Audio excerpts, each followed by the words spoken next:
El Colegio de México, el Centro de Estudios Demográficos, Urbanos y Ambientales y el Foro de Seguridad Hídrica presentan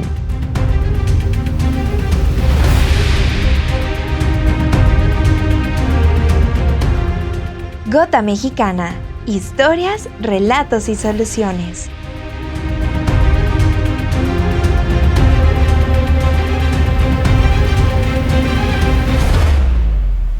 Buenos días, amigas, amigos del Colegio de México y a todos aquellos que nos escuchan aquí o en alguna parte del mundo. Soy Judith Domínguez, profesora investigadora del Centro de Estudios Demográficos, Urbanos y Ambientales, dedicada a la investigación en temas ambientales, pero concretamente aquellos vinculados a la gestión y a la política del agua. Como parte de nuestra actividad académica y de vinculación social es dar a conocer, socializar la información y el conocimiento que producimos para un país mejor. El agua es un tema recurrente en el día a día, en los debates públicos, en los debates de los candidatos a ocupar un puesto de gobierno. Es por ello que para contar con elementos fiables, fidedignos para opinar, necesitamos información cierta que nos dé alguna garantía de que efectivamente lo que estoy diciendo o lo que estoy escuchando es una realidad, porque si no, podemos opinar sobre la base de hechos falsos y esto nos lleva a conclusiones equivocadas. Esta es la razón de ser de este podcast. El agua nos toca cada fibra de nuestra vida, como vimos en el episodio 1. Es por ello que hoy presentamos en el segundo episodio de Gota Mexicana un tema muy importante en la gestión del agua y es el derecho al agua.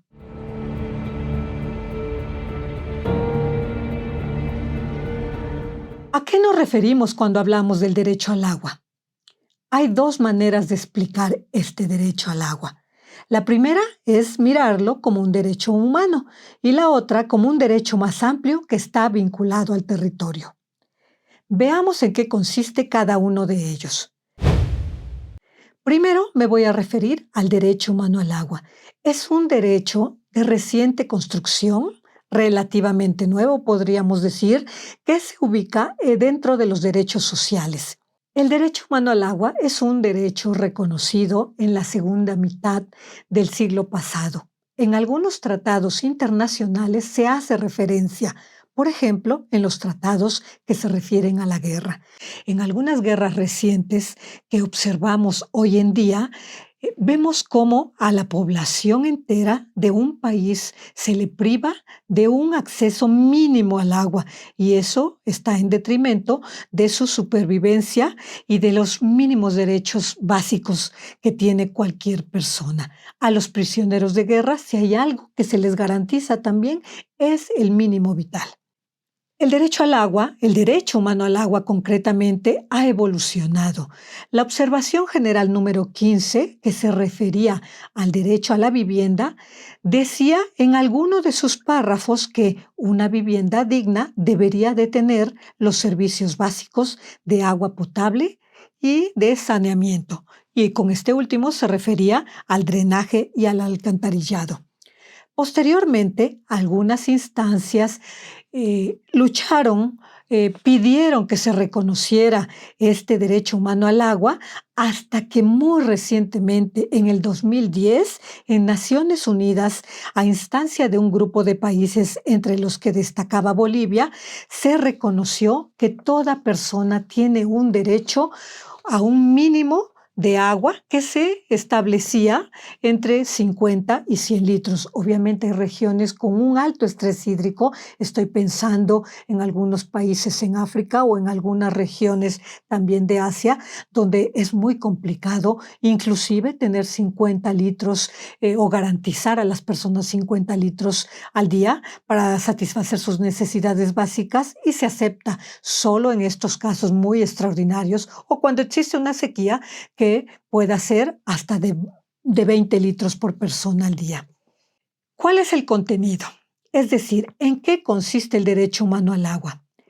Mira, este derecho se ha ido construyendo a partir de la observación general número 15 y hay infinidad de literatura académica que explica asimismo también muchos informes y reportes de organizaciones internacionales que no solo te dan datos, sino que construyen este derecho. Como te decía al inicio, es un derecho social de reciente reconocimiento, por lo cual había que darle contenido.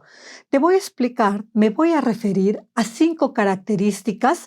Podemos hablar más, podemos abundar y hacer un derecho mucho más completo, mucho más fuerte, pero por lo menos estas 5 deben de estar. A estas 5 características se les conoce como los parámetros o los estándares mínimos internacionales, un techo mínimo básico que cualquier país está obligado a garantizar para sus ciudadanos. El primero se refiere a la disponibilidad de agua, a la suficiencia. Se acepta de acuerdo a los estándares de la Organización Mundial de la Salud, es decir, la OMS, que la disponibilidad o la suficiencia se cumple cuando tú dotas, cuando un gobierno que es quien está obligado, garantiza a cada persona un mínimo entre 50 y 100 litros. A partir de ahí, por supuesto que es preferible que una persona tenga un poco más de agua, hasta 150 litros, como se hace en promedio en países del mundo desarrollado, en países europeos. Si yo te contara el consumo de agua en algunos países que tienen alto estrés hídrico como nosotros, que somos un ejemplo, te sorprendería. Hay personas que pueden gastar o a las que se les dota entre más de 200 litros hasta 300. La Ciudad de México era hasta hace poco una de estas ciudades. Esto esto significa el usar más de 300 litros al día por persona es un derroche, ¿sí? Es no cuidar el agua. Yo tengo un tanque como de 2.000 litros o de 3.000. Ese tanque tengo en cuando los tiempos del agua que viene, yo no capto el agua. Esa agua a nosotros nos sirve para bañar y un poco para beberla, porque nosotros más que nada no tenemos por dónde ir más a traer el agua. Más que nada, esa agua potable, nosotros, ahora sí, como dijera alguien, pues los botes que tenemos, hacemos el ahorro. Yo he platicado con mis hijos, del agua no lo van a regar, el agua lo tienen que cuidar. El agua no es un juego.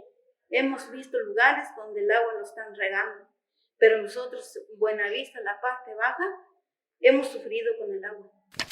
El estándar mínimo es entre 50 y 100 litros como mínimo para cada persona. Si nosotros pensamos que en promedio en México una vivienda tiene 4 personas, estaríamos hablando que se deben garantizar como mínimo 200 litros de agua en una vivienda. Por supuesto, esto es a través de la red, porque hay otras formas de acceder al agua, ¿sí? Cuando tú no la tienes en tu domicilio, y a esas me referiré más tarde. El segundo requisito es la calidad. También un tema muy recurrente hoy en día. Cuestionamos, nos preguntamos, ¿es de calidad el agua que me llega a mi vivienda a través de la red pública? Tenemos muchas dudas. Y lo hemos visto recientemente en la Ciudad de México, pero también en otras partes. En San Luis Potosí, por ejemplo, en esta semana se cuestionaba si el agua era potable.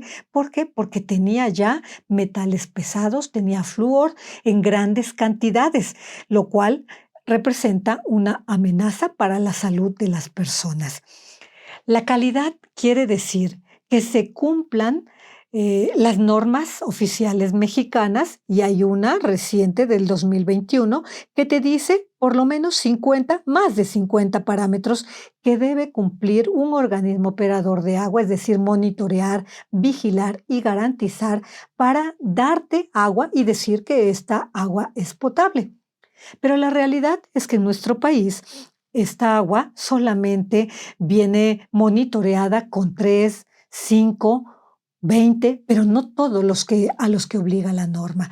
Los que siempre se van a monitorear porque existe la capacidad técnica en los organismos operadores para hacerlo, van a ser 3 tres parámetros y uno se refiere a que el agua no tenga heces fecales, es decir, la DBO, demanda bioquímica de oxígeno, que no tenga elementos químicos, que también en grandes cantidades, y esa sería la demanda química de oxígeno, y uno tercero que también suele monitorearse por la mayoría de los organismos operadores de agua, es los sólidos suspendidos totales.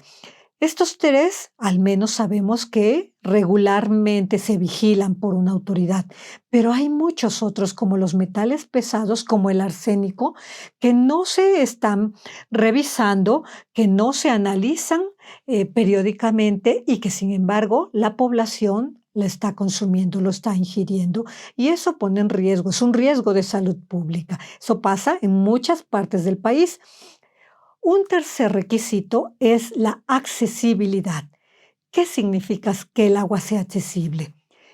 En algunas partes de nuestro territorio y en otras partes del mundo también pasa, una persona, sobre todo en zonas rurales o en la periferia, tiene que caminar más de 1 kilómetro, grandes distancias, más de media hora, hasta a veces hasta 2 horas o más, para poder ir a recoger agua.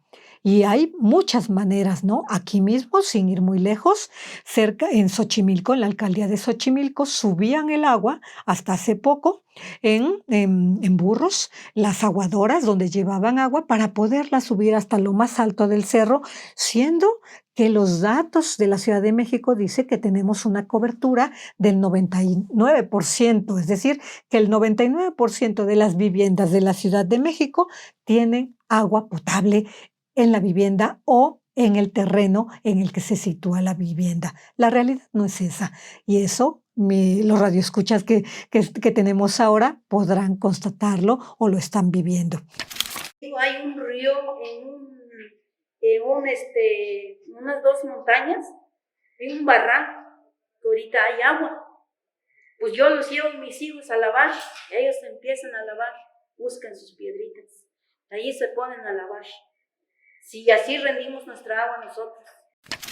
Entonces, el que el agua sea asequible implica que una persona no tenga que caminar más de 1 kilómetro de ida y vuelta, o más de 1 hora, es decir, media hora de ida, media hora de vuelta, acarreando agua, y también en unas cantidades que no dañen la salud de las mujeres, porque seamos realistas, ¿quién es la cuidadora del agua en un hogar? Es la mujer principalmente. No quiero decir con esto que los hombres no estén preocupados, por supuesto que sí, pero los roles que se asignan socialmente o culturalmente a las mujeres, entre ellos está el cuidado y la accesibilidad al agua.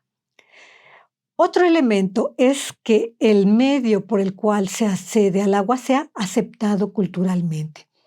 Este último requisito ya lo hemos construido, ya lo hemos explicado mejor, sobre todo las organizaciones internacionales. ¿Qué significa que sea aceptado culturalmente? Lo voy a explicar con algunos ejemplos. En México, hace ya muchos años, eso creo que ya lo hemos superado en la mayor parte de los organismos operadores de agua y en los municipios, en el medio rural se instalaban. Es decir, se reconocía un problema, esta comunidad, esta localidad no tiene agua, todo este conjunto de viviendas no tienen aguas, y entonces voy a poner un tanque elevado, una solución que proporcionaban los ingenieros, que eso es la carrera más dedicada a los temas del agua, de la gestión del agua y de la infraestructura, de la construcción de infraestructura hidráulica, y entonces con la mejor de las intenciones decían un tanque elevado, es decir, poner un tanque de agua a grandes alturas en alguna zona cerca de un río o en el centro de una localidad, de tal manera que esa agua estuviera segura, lo más segura posible, es decir, que no se contaminara, y el estar elevada, pues eso lo garantizaba en mayor medida. La cuestión es que empezaron a darse cuenta también las autoridades que esta solución no era aceptada culturalmente. Por ejemplo, había un grupo de mujeres en alguna comunidad que iban a lavar y socializaban, a lavar la ropa al río, y cuando les pusieron esta solución, pues eso ya no les permitía socializar, ¿no? Y no lo usaban, ¿no? El agua podía estar ahí, pero No era una solución, técnicamente era una solución adecuada, pero culturalmente no lo era. ¿Por qué? Porque les quitaba en cierta manera ese espacio de convivencia al que ya se habían habituado. Esta es la manera de darle contenido a este derecho humano al agua. Es muy concreto, muy específico y se refiere a las personas. Este es un enfoque de derechos humanos. Así como hay otros derechos, el derecho humano al agua es de vital importancia, porque sin agua no podemos vivir. Ahora bien, una vez que ya estaba reconocido, una vez que ya estaba construido, es decir, que ya sabíamos qué debíamos garantizar y en qué condiciones se debería garantizar, ahora el siguiente paso era mirar cómo se protegía este derecho. En el ámbito internacional, después del reconocimiento en el año 2010 en Naciones Unidas por la mayoría de los países, algunos votaron en contra y si no recuerdo mal, México fue uno de ellos. Después del reconocimiento público internacional, había que mirar quién iba a garantizar, quién iba a supervisar a nivel internacional a que los países que se comprometieron y lo ratificaran en sus constituciones lo llevaran a cabo. Para ello se creó el Relator Especial para el Derecho Humano al Agua de Naciones Unidas. Ha habido 3 relatores especiales. La primera fue una portuguesa, Caterina de Albuquerque, que estuvo varios años construyendo, ¿sí? En la etapa inicial, construyendo el contenido, visitando a los países, publicando, asesorando para ver cómo se podía garantizar el derecho de acuerdo a las circunstancias de cada país, porque ese es otro elemento también que no podemos obviar. No es lo mismo pedirle a un país con algunos problemas económicos o muchos problemas económicos que garantizara de un día para otro, de un año para otro. Esto se refiere a que debería ser progresivo. Una de las primeras características que se dijo cuando dijeron, pero bueno, a ver, ¿a qué me estoy obligando? Y dijeron, bueno, no, esto es progresivo y el país puede elegir la forma, puede ser una ley, puede ser una política pública, puede asesorarse y pedir ayuda internacional. Es decir, la forma es libertad del país de cómo garantice el acceso al agua, pero que lo garantice para todas las personas. Es decir, que haya una cobertura universal. El segundo relator fue un brasileño, Leo Heller. Leo Heller era un ingeniero que estaba muy dedicado al tema del tratamiento y del saneamiento de las aguas residuales. Por lo tanto, él pugnó, trabajó y los documentos, los reportes, los informes que produjo cada año se referían muchísimo al saneamiento. Ahora, ya que tenemos construido el derecho humano al agua, ¿qué vamos a hacer con el del saneamiento? Ese es otro derecho independiente. Así lo entendió y hoy nadie lo duda. Estamos hablando de 2 derechos humanos. ¿Por qué es importante decir que es otro derecho? Porque generalmente nos quedábamos con pensar que con el agua potable era suficiente. Y eso no es así, sino si una persona no tiene un saneamiento adecuado, es decir, dónde disponer de las heces fecales adecuadamente o de las aguas residuales, inclusive en un sentido más amplio, pues entonces la contaminación continúa, se expande y nuevamente vuelve a ser un riesgo de salud pública. Por lo tanto, Leo Heller se interesó muchísimo en la construcción del contenido del derecho al saneamiento con las mismas características, con los 5 elementos que conté hace un momento sobre el derecho humano al agua. Hoy nadie duda que estamos hablando de 2 derechos. Por un lado, que debemos tener agua potable segura y por otro, que debemos tener un saneamiento seguro. Y por un saneamiento seguro me estoy refiriendo a tener baños dignos, ¿sí? Así, llanamente.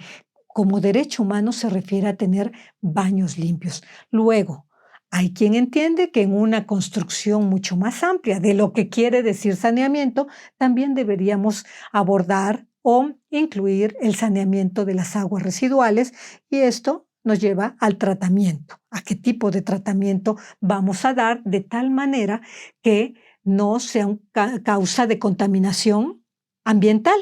Y aquí ya se empieza a ampliar este derecho. Estoy hablando del derecho al saneamiento. Algunos dicen en México, tal como se entiende en nuestra Constitución, el derecho al saneamiento de las aguas residuales. Pero eso no está muy claro que eso sea un derecho humano.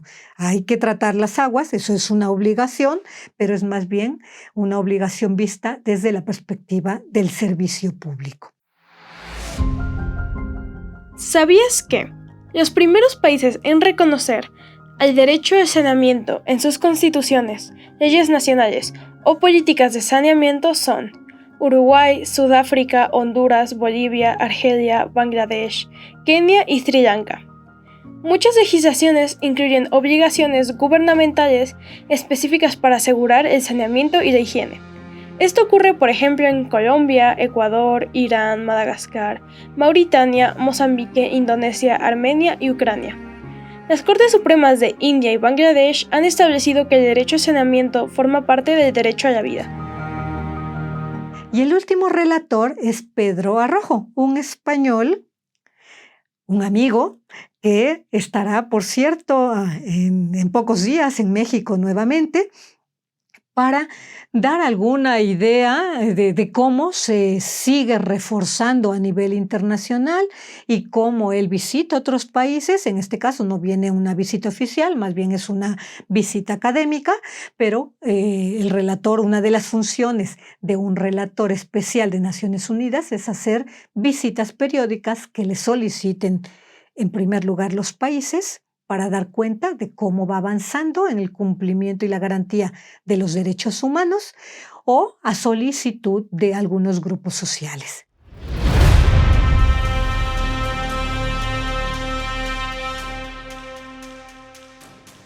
En este segundo episodio hemos visto las características del derecho humano al agua. Te esperamos en el tercero, donde hablaremos de la situación en México. Hasta la próxima. Esta fue una producción de la Coordinación de Educación Digital del Colegio de México.